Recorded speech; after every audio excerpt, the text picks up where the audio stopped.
Merhaba arkadaşlar, kanalımıza hoş geldiniz. Bugün sizler için iki harika oyuncumuz Elçin Sangur ve Barış Arduç'tan yeni ve güzel paylaşımlar sizler için hazırladık. Kiralık Aşk dizisinde rol almış ve herkes tarafından beğenilmiştir.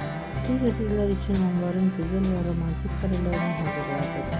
Bu videoların devamlı gelmesini istiyorsanız kanalımıza abone olup yorum yazmayı unutmayın. Böylelikle bu kadar.